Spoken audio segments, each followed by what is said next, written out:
الدا school کے director ظفر اللہ شاہ صاحب، الدا school کے پرنسپل حنیف صاحب اور میرے محترم والدین صاحبان اور جتنے بھی یہاں پر اساتذہ کرام ہیں اور میرے پیارے طالب علموں، السلام علیکم۔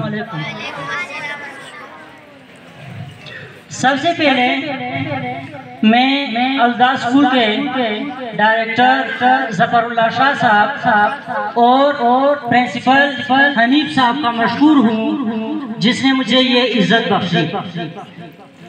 میں اس اسکول کا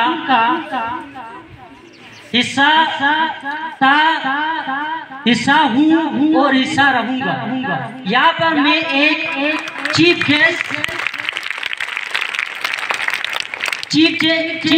کم اور استاد زیادہ ہوں، کیونکہ یہاں پر جتنے بھی طالب علم ہیں یہ سارے طالب علم مجھے جانتے ہیں، اور جتنے بھی یہاں پر اسٹوڈنٹس ہیں سب اسٹوڈنٹس کو میں نے پڑھایا ہے۔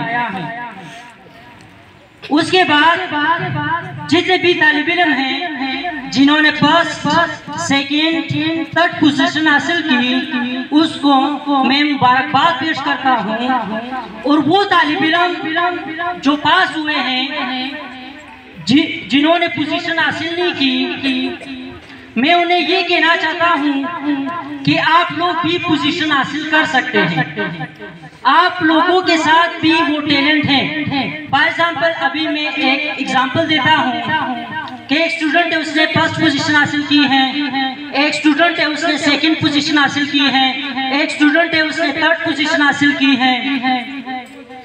وہ اسٹوڈنٹ بھی جو اسٹوڈنٹ پاس ہوئے ہیں وہ بھی فرسٹ، سیکنڈ، تھرڈ پوزیشن حاصل کر سکتے ہیں، کیونکہ اللہ تعالیٰ نے چاہے میں ہوں، چاہے آپ ہیں، چاہے جس نے فرسٹ پوزیشن حاصل کی ہے، چاہے سیکنڈ پوزیشن حاصل کی ہے، جو اسٹوڈنٹ پاس ہوا ہے، جو فیل ہوا ہے، ہر اسٹوڈنٹ کے لیے اللہ تعالیٰ نے 24 گھنٹے دیے ہوئے ہیں، اور اس 24 گھنٹوں کو آپ کیسے یوٹیلائز کرتے ہیں وہ آپ کے ہاتھ میں ہے۔ جس طرح علامہ اقبال کا ایک مشہور شعر ہے، تقدیر کے پابند ہیں نباتات و جمادات، تقدیر کے پابند ہیں نباتات و جمادات، مومن فقط احکام الہی کا ہے پابند۔ پیارے طالب علموں، تقدیر کے جو پابند ہیں وہ نباتات ہیں۔ فار ایگزامپل یہ درخت ہے، یہ نباتات ہیں، یہ اپنی جگہ پر کھڑی ہے، یہ اپنی جگہ سے ہل نہیں سکتی۔ تقدیر کے پابند جمادات ہیں، یعنی کہ بے جان ہے۔ فار ایگزامپل ایک پتھر ہے، وہ اپنی جگہ پر جانے کے پڑی ہوئی ہے۔ تقدیر کے پابند جمادات ہے، جس طرح فار ایگزامپل یہ ٹیبل ہے، یہ اپنی جگہ پر پڑی ہوئی ہے، اس کی مقدر، اس کی تقدیر لکھی ہوئی ہے، لیکن ایک مومن کا تقدیر اپنے ہاتھ میں ہے۔ آپ اپنے تقدیر کو تبدیل کر سکتے ہیں، آپ اپنے تقدیر کو چینج کر سکتے ہیں، یہ آپ کے ہاتھوں میں ہے۔ اگر آپ اسٹرگل کریں گے، اگر آپ پسینہ بہائیں گے، اگر آپ کے اندر ہمت ہو، اگر آپ مسلسل کوشش کریں گے، اسی کوشش کے ذریعے آپ اپنے مقدر کو، آپ اپنے تقدیر کو تبدیل کر سکتے ہیں۔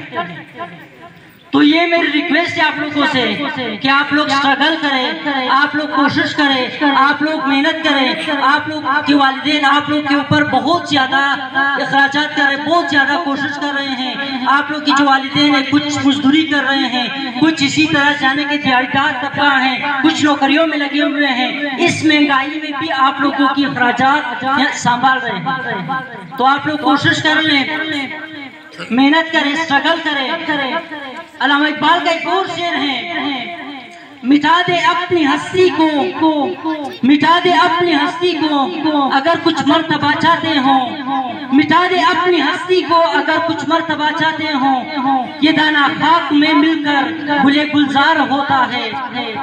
اقبال کے اس شعر کا مطلب یہ ہے، اگر آپ ایک بیج زمین کے اندر بو گے تو سب سے پہلے زمین کے اندر وہ سٹرگل کرے گی، وہ کوشش کرے گی۔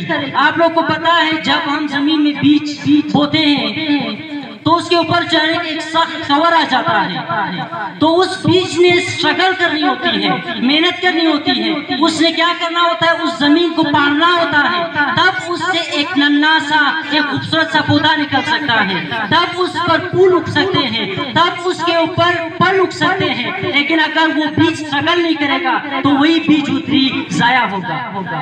تو آپ لوگوں نے بیچ جانے کی کوشش کرنی ہے، محنت کرنی ہے، اسٹرگل سے آپ کچھ بھی حاصل کر سکتے ہو، چاہے آپ جس بھی فیملی سے تعلق رکھتے ہو، چاہے آپ کا فیملی کا بیک گراؤنڈ جس طرح بھی ہو، اگر آپ اسٹرگل کریں گے، اگر آپ محنت کریں گے تو انشاءاللہ آپ اپنے تقدیر کو چینج کر سکتے ہیں، آپ کچھ بھی بن سکتے ہیں۔ تو کوشش کر لیں، محنت کر لیں۔ لاسٹ میں آخر میں پھر وہ طالب علم جنہوں نے فرسٹ سیکنڈ اور تھرڈ پوزیشن حاصل کی ہے، میں ان کو ونس اگین مبارکباد پیش کرتا ہوں، اور ظفر صاحب کا اور انیب صاحب کا میں شکریہ ادا کرتا ہوں جنہوں نے مجھے دعوت دی، یہاں پر میں نے کچھ شبد اپنے پیش کیے۔ مہربانی۔